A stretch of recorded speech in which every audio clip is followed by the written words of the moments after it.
Eh bien salut tout le monde, c'est Waze, comment allez-vous? Aujourd'hui on se retrouve pour une nouvelle vidéo, ou plutôt devrais-je dire une nouvelle astuce, d'ailleurs c'est la toute première sur ma chaîne. Et cette astuce, c'est une astuce en fait pour modifier votre interface de Photoshop, donc c'est-à-dire la couleur globale, la couleur de vos repères, enfin voilà, tout ce qui est aspect de votre Photoshop. Donc vous voyez que mon Photoshop à moi, il est très foncé. Donc voilà, c'est une petite astuce pas très compliqué à faire, hein. Enfin voilà, c'est juste un peu à trifouiller dans les préférences.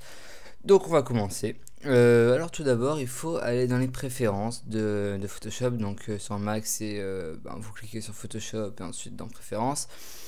Mais sur PC, je ne sais pas. Je pense que c'est dans désolé, j'ai le nez bouché. Donc voilà, sur PC, je pense que c'est dans édition. Voilà. Alors vous allez dans les préférences. Hop.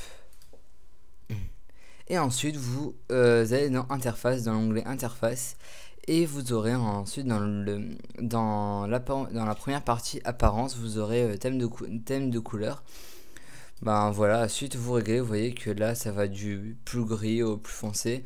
Moi j'aime bien là, ça fait, enfin voilà, je sais pas, j'aime bien, ça fait sobre.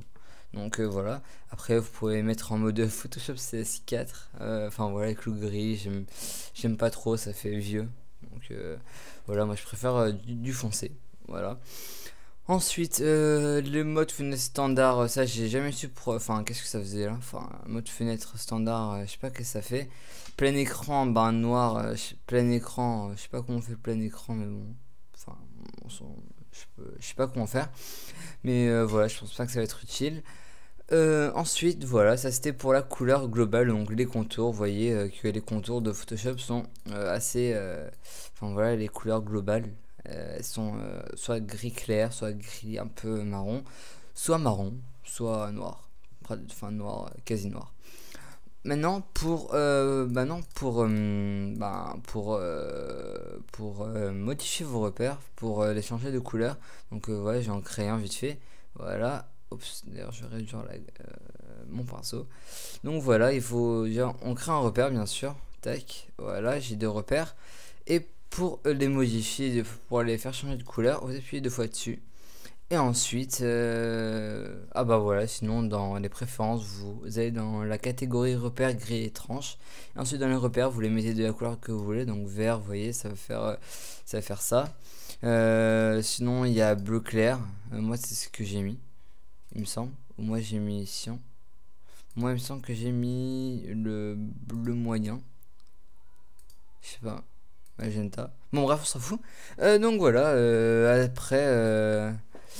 après voilà, vous pouvez modifier à votre guise. Vous voyez que là la couleur, ben voilà, je peux la mettre n'importe comment. Franchement j'aime bien en jaune peut-être. En jaune, ça me permettra de mieux voir les trucs. Voilà. Et maintenant le style, ben vous pouvez mettre soit des pointillés, soit soit un vrai trait, un trait assez bien.